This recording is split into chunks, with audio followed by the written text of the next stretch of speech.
Hey guys, what's up? It's Schla, and today I'm coming back to ya with another episode of Car Rides Wit Schla. And yeah, it is a Friday finally. Nice, very nice. And this morning I could actually use the computer instead of not using the computer. Man, this was probably one of the roughest weeks in a while. Turbulent, frustrating, but patience boosting. Because what doesn't kill you makes you stronger. You know what I'm saying?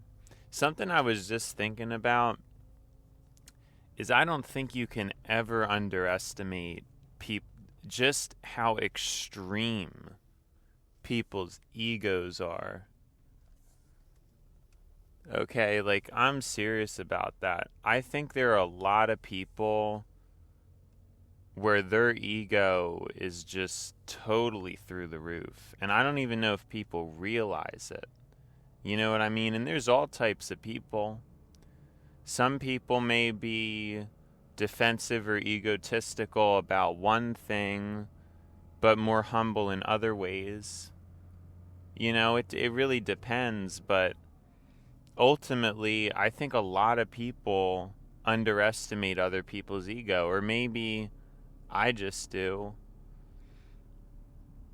But I seriously feel like that's the case. I think a lot of people are just incredibly defensive automatically, and a lot of times they don't have any evidence as to why or how they're being defensive. Because it would really explain a lot.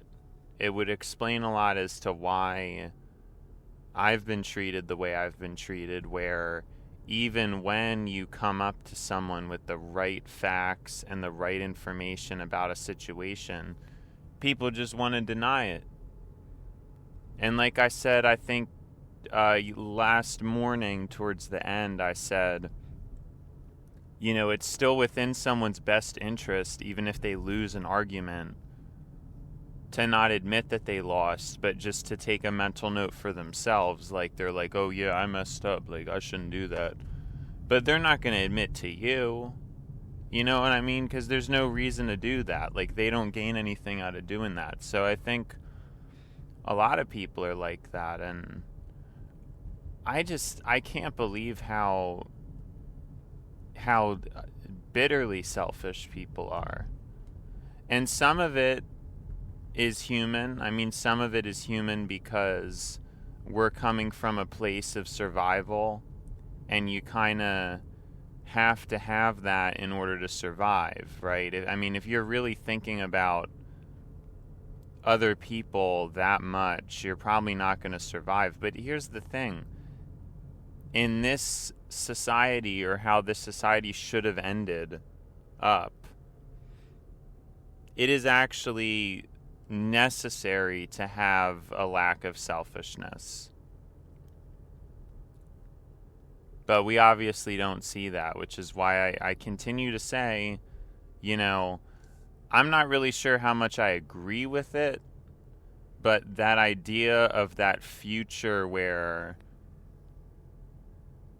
we end up succumbing to less and less freedoms and more toxic policies and things like that, I really think it's coming, and it's not so much about me agreeing with it, it's that I'm preparing for it. Because there's no reason to just not prepare for it and act like you're going to be the one to be off the grid and you're going to somehow avoid it. You're probably not. Even the people who are thinking that right now, you're probably not going to be the one to avoid it. Unless you're 100% self-sustaining. But nobody's 100% self-sustaining. You know what I mean? Besides maybe some farmers. But even farmers, I'm sure, you know what I'm saying? Like, everybody's acting like a big shot. Everybody's acting like they're really... I mean, this stuff is going to change society. And either people are going to die or people are going to succumb to what is, you know? And that's why I'm trying to think ahead. I'm trying to envision a future where I may never own a house because of the property seizure. You know what I mean? I want to take some time to really think about that and really try to be properly intuitive, because I have not given it that much thought for whatever reason, but it's a critical thing to think about. My generation may be a part of the gen where property ownership is seized and we start doing all kinds of crazy stuff. So to get used to that is important. It's very important. Because this whole time I'm stressing and stressing about that, and, you know, hoping I would be able to have a house at some point, but probably not. But I'm realizing we just may not have that opportunity.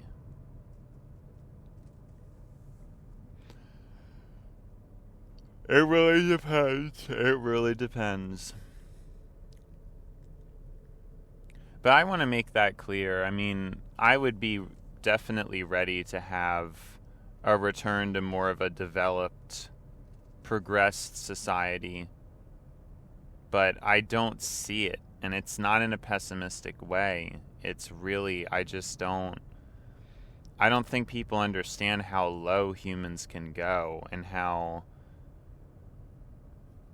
zombies, just total zombies.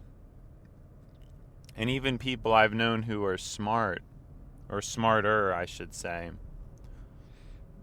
there's also a lot of zombie-like blind spots that they have. And when I talk to people, I always notice that. I always notice a lot of blind spots. Now, I could have a blind spots too. I feel like I seek blind spots and I seek to eliminate them. So if there is a thing that I have wrong, if there's an opinion or a perspective that I hold that is incorrect, I attack it. You know, I'm like the white blood cells coming on an infection. I don't even know if that's like the correct... I'm just like, I think it's the white blood cell... I like attack it, man. If I detect that there's a blind spot, I change that. I change that opinion. You know, I've talked to so many people. I'd probably say almost every person I've talked to, almost every. And if I tell them that a certain perspective they have is wrong, because it just is, they'll just say they don't care, and that in their opinion they think it's fine. It's happened so many times, and it amazes me. It literally amazes me that not only do people have these blatant blind spots, but they'll put barriers around. They'll protect their blind spot. It's basically like they're driving without a mirror to try to, you know, circumvent the blind spot. They're just like, no, in my opinion, it's fine. And the amount of people who say that stuff is alarming, but it's human, I suppose. But the blind spot thing scares me. It really scares me.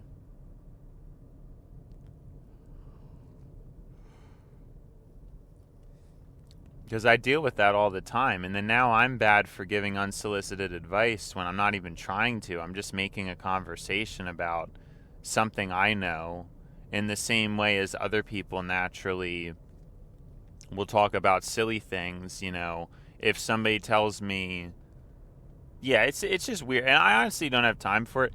I think it is at the point where I'm just gonna have to wait until I find people who get it.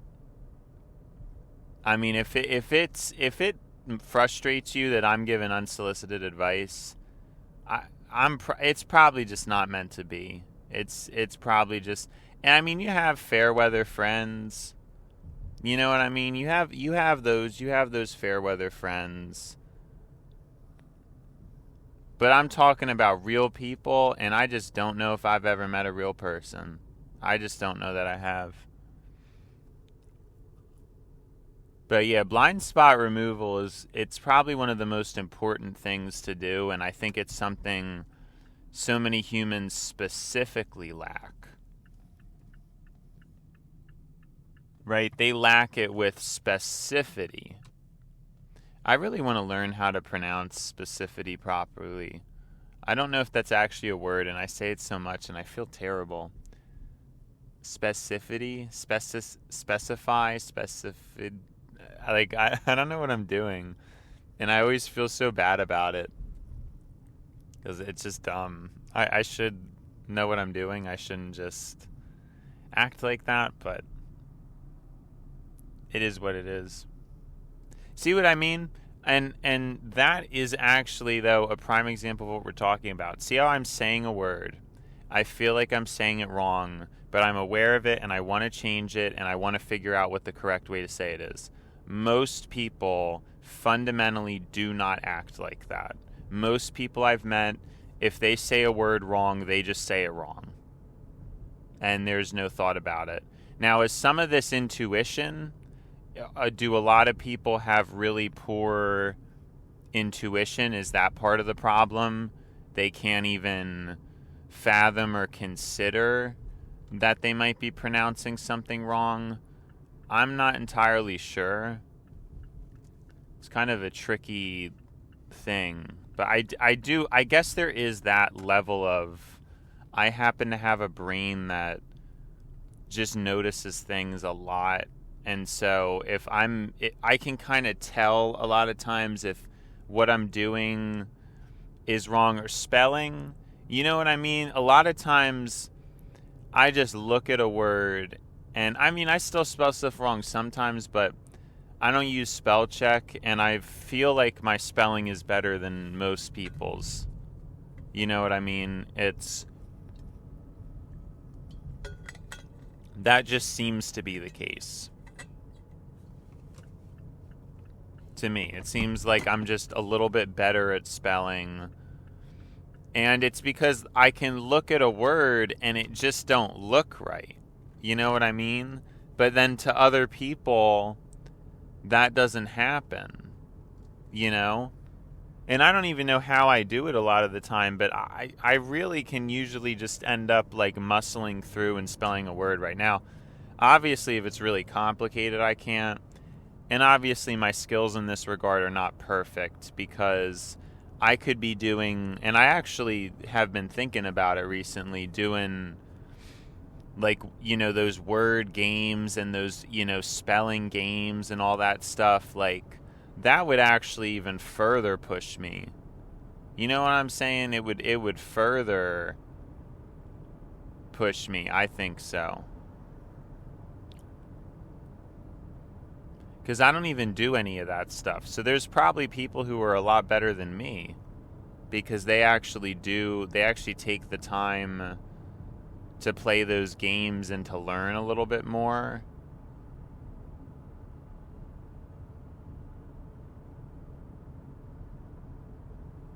So that's interesting to note. Like, a lot of this stuff with me, I'm not even at my full potential at all. You know? So there's work that needs to be done. There's definitely work that needs to be done, you know? But I realize some people just don't have that. They can't see that something's wrong. And I don't know, I mean, maybe it's partially one way and partially the other way. Is it partially their ego clouding them? and their ego making them not even want to admit it? Is that part of the problem? Is the other part of the problem, again, that just general human poor intuition? Is that another part of the problem? You know, it's probably both, right? It's a combination of things. But that's crazy to me that a lot of people never consider that they're doing anything wrong, or they're never worried about it. It is just crazy to me because I just can't relate to that. I always would think of things. It all goes back to, though, how we don't even know how many people know like anything really that they do. How cognizant or aware people are of their own thoughts, of their own personality, of their own actions. A lot of people forget a lot of the things they do. I mean, it's crazy to think about, but especially nowadays, I think if you had a lot of people have to take a quiz on themselves, they would flunk it. Which is the craziest thing to me. I mean, developed society is really something. There's just a lot of people who are here and who have no idea how any of this stuff works. And I guess that's just crazy to me because I mean, just as someone in their early 20s, I'm having a grasp on things. And like I said, I mean, when I get older, I'm going to look back at these episodes and probably think, I've already done that just a month ago. Some of the stuff I said in the beginning of the series, I don't know if, because you grow, you know what I mean? You grow as time goes on. But I'm realizing I don't think many people grow. I don't think that many people grow. And that is obviously a problem.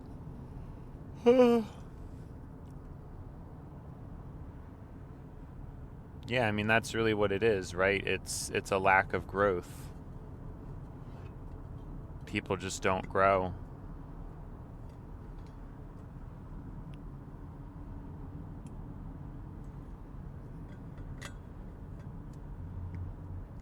And I don't think people want to either. It's kind of that thing, and I thought about this for a while. I've actually thought about this since I was, like, really young.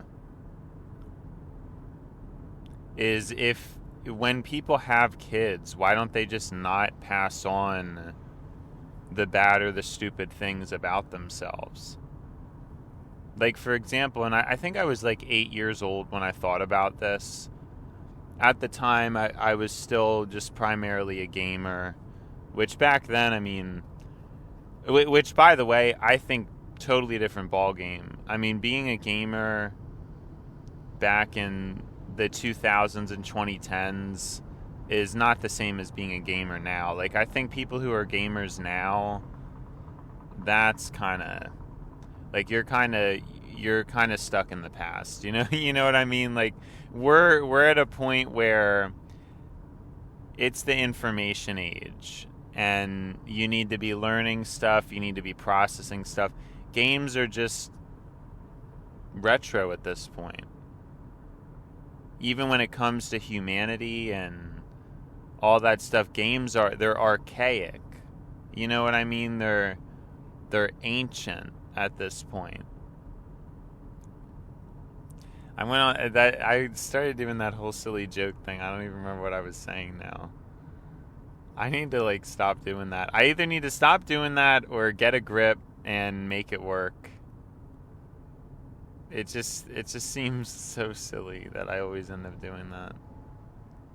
Because what was I talking about? The information age and how games are in the past, which is something I've said like a million times.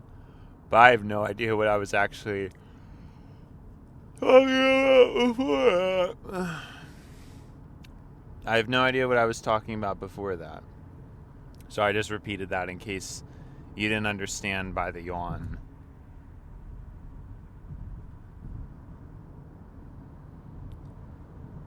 Yeah, I don't know. I was saying you need to be learning now because, you don't really learn much from games. It's a slower form of learning. I know people are going to say, oh, well, I thought you like slower form, because there's usually tidbits of information in games where you end up learning something. But it's still inefficient because people are, oh, well, I thought you liked long form. I thought you weren't into quick. Yeah, but a long form educational video you're going to learn more from than a game. A game might have tidbits of knowledge or understanding sprinkled in there as Easter eggs or something like that, but it's not going to really educate you.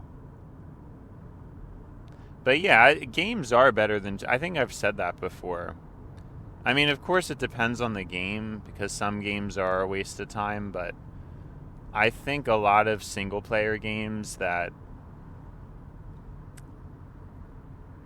I don't know, have a lot of depth to them, I think that can easily be argued as mentally beneficial to some extent, in moderation. I think it's the multiplayer games that's when you get to where there's probably not really anything going on. The competitive games is where you're not really getting anything out of it, besides obviously improved eye-hand coordination, and you're getting to see as a metric how skilled you are, but you're not really learning anything in terms of humanity or the greater good. It's just not, so a lot, it really depends, but most people I don't even think are playing the more thematically symbolic or thematically relevant games anymore. And that's not even just games, it's movies and TV shows. I think a lot of the shows people watch, even if they were or are thematically relevant, I don't even think people get a lot of the messages from them, but I still think it mattered that in the past you at least saw better movies. Whereas now, I think movies have gotten shallower, and a lot of times it's throwbacks, it's nostalgia, it's not a lot of new concepts, You know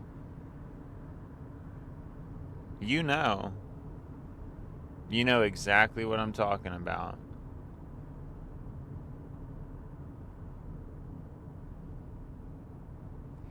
And so there's not much being created.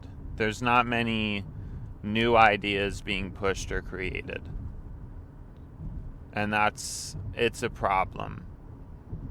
Because it makes it so that, and again, this is not just video games, this is not just, you think about what people interact with now when it's TikTok, YouTube Shorts, Instagram, when people react with that stuff, when they're interfacing with it,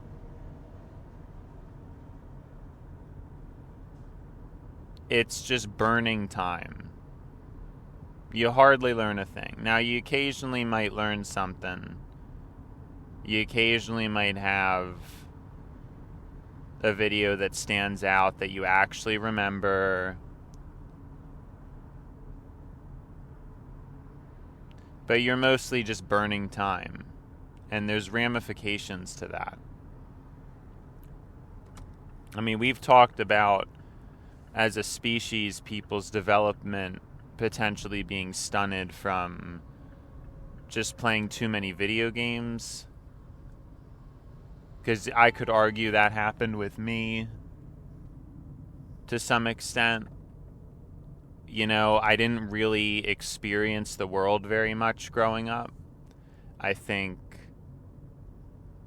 I don't know, I had a lot of fun. And it spoiled me in that sense. I still don't think I was spoiled per se because of the money. Like, my parents did not live lavishly. That's like the thing. Like we lived beneath our means, you know? That's the thing about my family. Weren't rich, but we lived as if we were poorer than we were. You know what I mean? Which is kind of rare nowadays, because nowadays it's about the opposite. It's about living above your means and trying to max out your life experience regardless of how poor you are. Now it's the opposite, but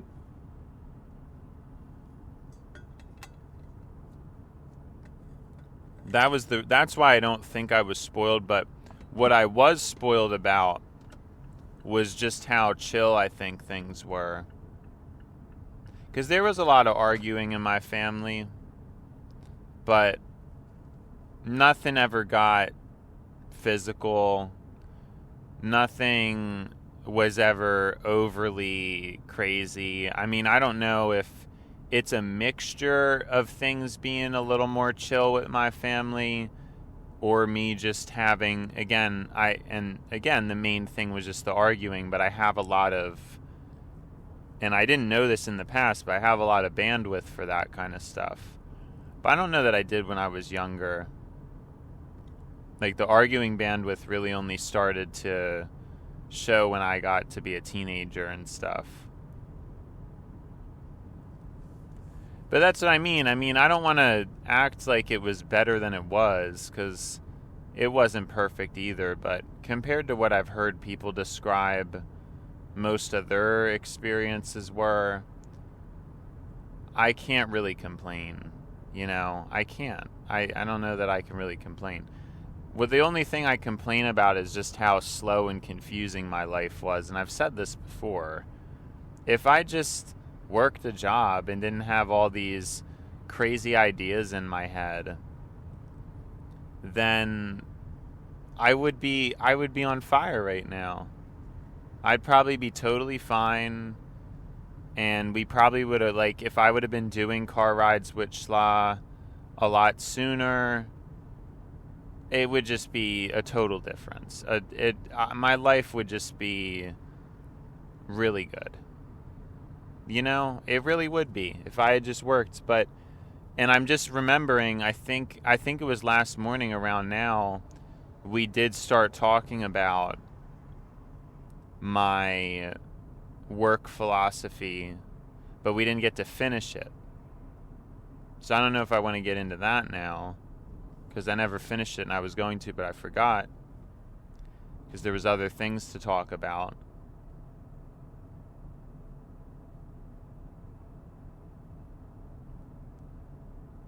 But yeah, I think my life has just been slow and confusing, and that there is an agony in that. I think some people's lives, maybe it's bad and they know it's bad, and they're just come to terms with that and they just live each day. I was never living each day. I was always just like anxious and stressed and not understanding why I was in the situation I was in. You know what I mean? Like, there is an agony in that. But I don't want to act like oh no, okay, good. I thought there was like a huge traffic jam, but it's just people being okay. Yeah, that would have been kind of surprising and strange, but it's just because somebody was just being like really weird. There's no traffic. That's good. That is so nice.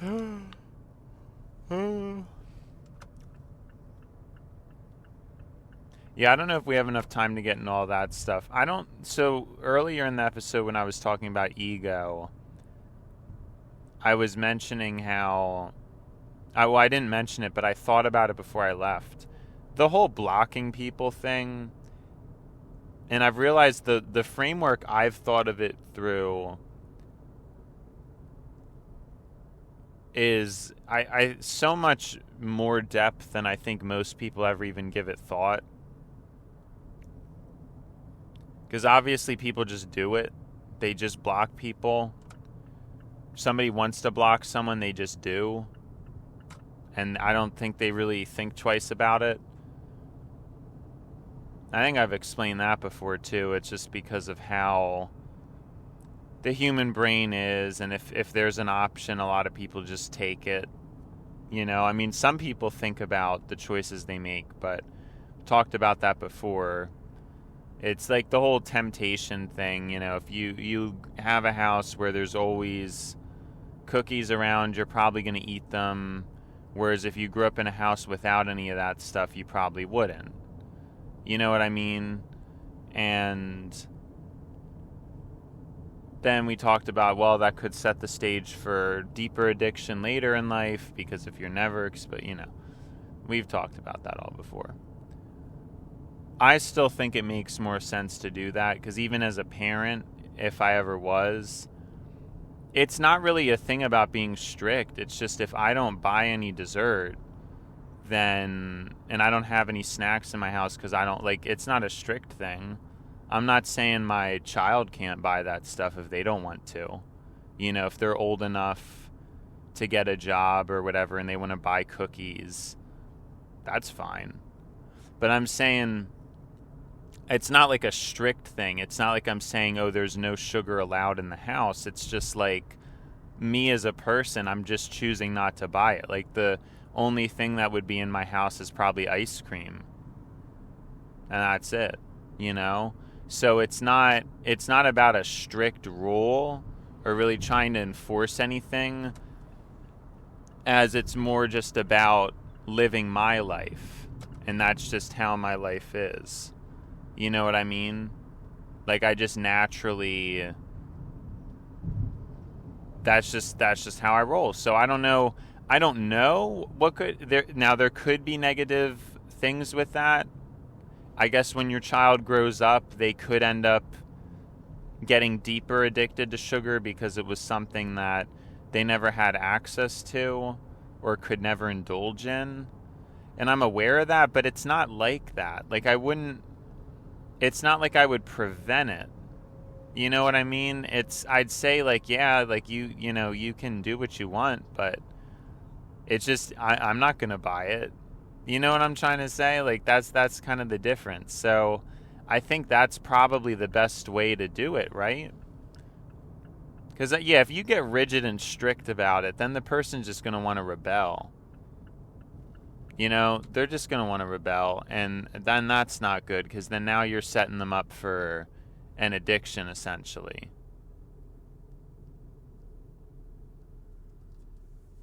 So that's no good. You know what I mean? And I'm just trying to think of what the best way to how to do that would be. And I think I'm correct. I do think that my inclination is probably accurate. But this goes back to, sorry, let me actually wrap up a concept. I think what this episode happened is there were multiple things I started saying and then I just didn't finish them. Like, isn't that something? It's like it's kind of funny. I don't know. I started multiple conversations and then just didn't finish them.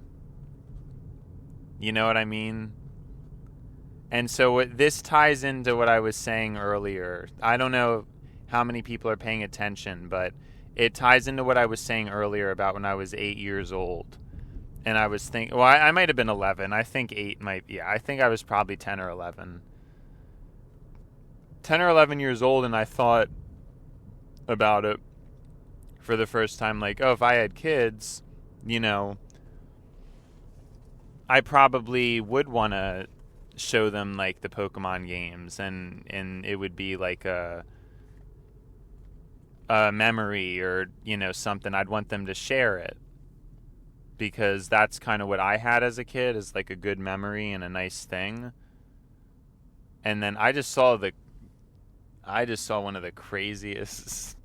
Somebody swerved into the left lane and then swerved all the way back, all the way to the right turn only lane. Pretty fast. I guess they didn't know where they were going, but I've never seen something like that before. It's just crazy.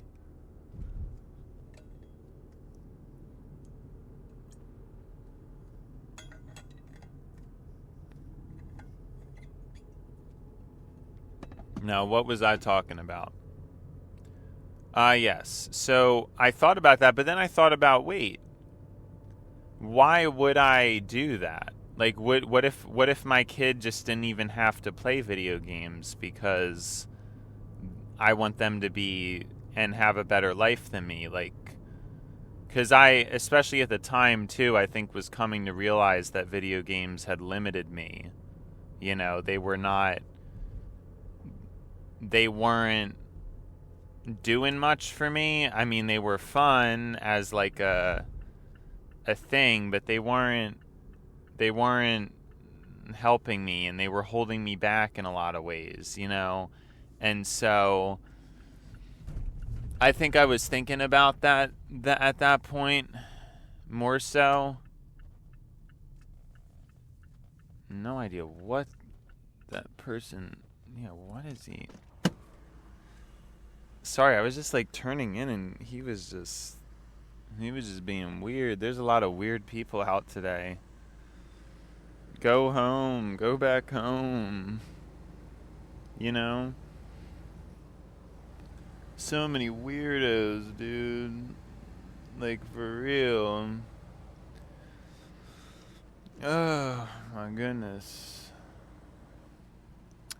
Now, anyways, where was I? Yeah, so then I think about it, and why would you want to do that? Because obviously, if you had a kid and you just never showed him video games, well, then again, my dad never showed me them. It was just it was just other people, really. So that doesn't even make that much sense, does it? Yeah, I mean, I was just shown them by chance from this guy moved in next door, and then, he had a DS, so that's how I found out about it.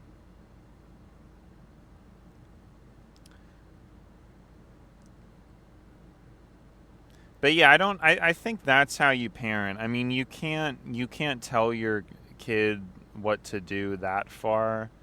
Although I guess some people actually do that. Some people do kind of police in minor ways, like who they hang out with and stuff. So I don't know that that's that crazy. Right? Cuz yeah, I mean, I think that's like a thing. And turn my car off. I do that sometimes. Especially now that I'm doing the recording thing.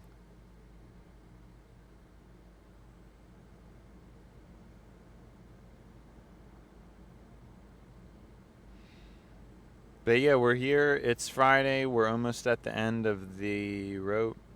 I don't even know why I care about the weekends, though, because it's just, then on the weekend, it kind of stinks that I'm not making money. Like, I kind of feel like I'd want to work a 6-day-a-week schedule, if I'm being dead honest. I mean, a 7-day-a-week schedule is a little bit crazy, but I think a 6-day-a-week makes a lot of sense. It strikes a good balance. So I'd probably want to work 6 days a week if I could.